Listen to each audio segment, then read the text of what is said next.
Hello everyone. Today let us understand a cosine function. Yes, a cosine function. Perhaps every one of us has got introduced to a cosine function in class 7th or 8th.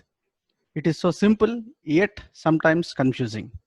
And it is very useful and it is used across all branches of physics. Particularly waves, it is indispensable. One, it is very easy to visualize.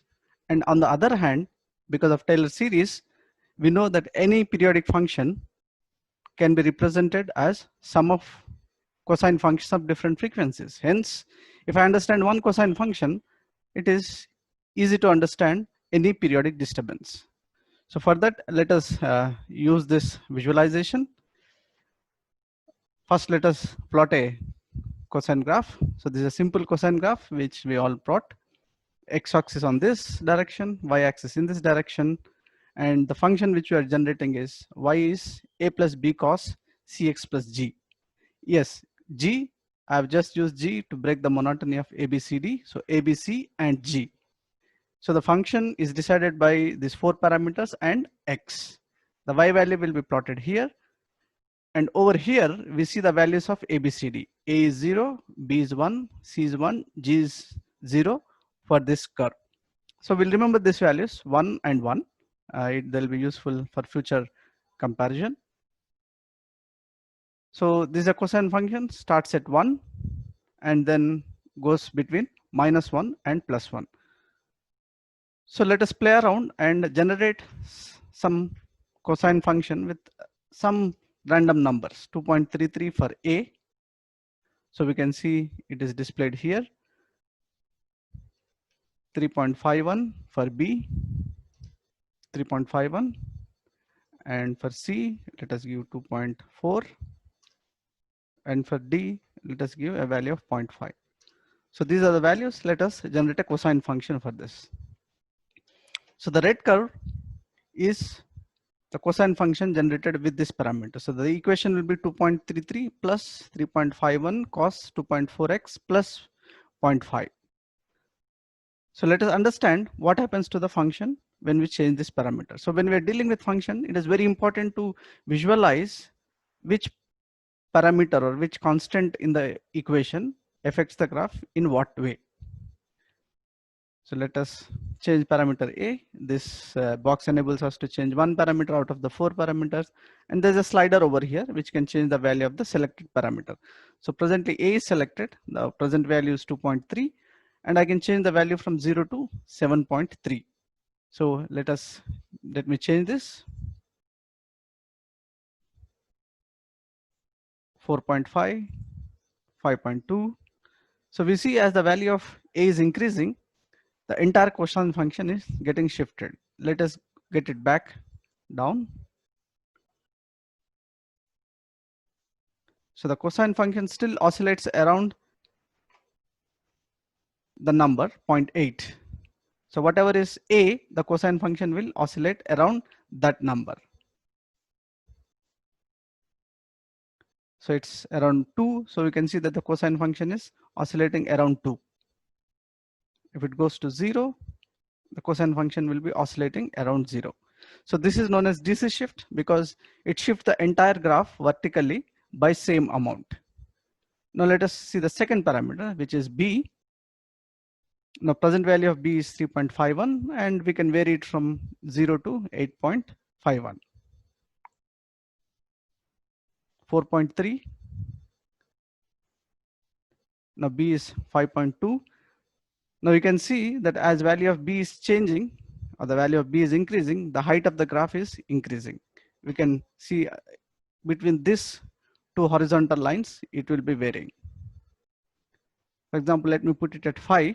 So when I put it at 5, the value will vary from -5 to +5. So basically cosine function varies from -1 to +1. By multiplying 5, we are changing it from -5 to +5. So in physics, it will be referred to as amplitude. So let us get it back to 1.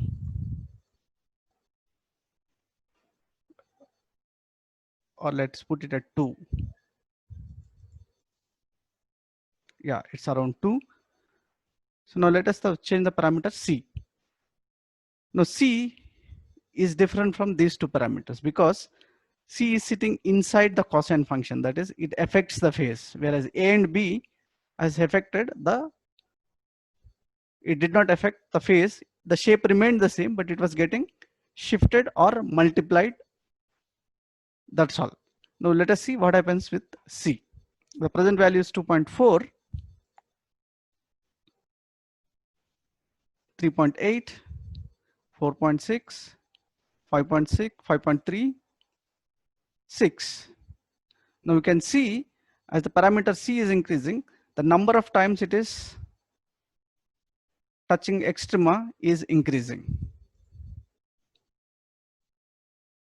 So the value which sits with X, this is the X direction, the value which multiplies with X decides how many times this function will go from minimum to maximum.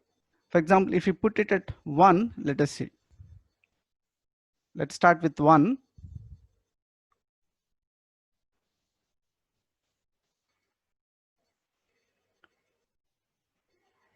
Okay, it may be difficult, little bit difficult to get it 1, and also put a phase to be 0.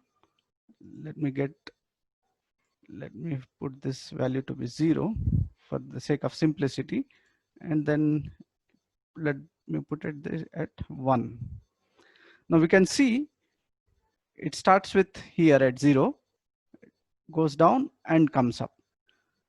So a value of 1 here means if the independent variable changes by 2 pi, the cosine function does one oscillation. That is, it goes from one maximum, minimum, and comes back to maximum. So if you put at 2,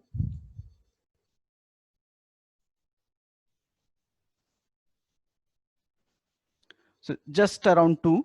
So we can see if you put at 2, 1 and 2. So this number decides how many times we see one complete cosine variation within 2 pi, that is 6.28 times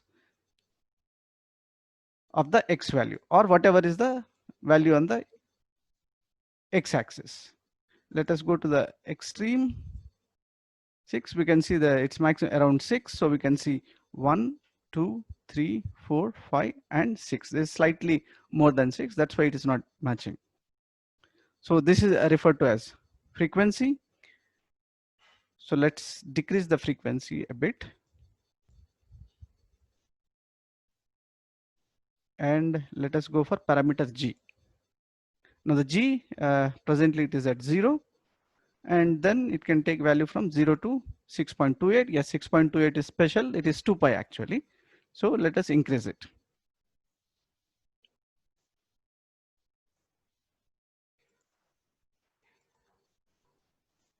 So as we increase the value, the curve is shifting.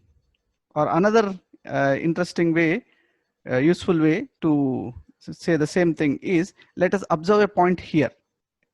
What happens to the point here if I increase?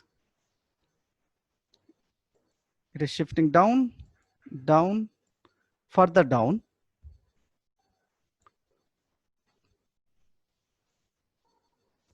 Again, it is increasing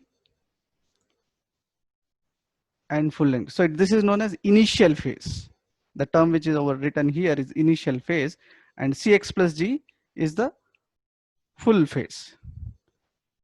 So to summarize, there are 4 parameters for a cosine function: A, B, C, and G. A is known as DC shift, which shifts the graph in the vertical direction. B is known as amplitude. It increases or decreases the height of the graphs. C is known as frequency. It changes the number of times the function changes from minimum to maximum in 2 pi of independent axis.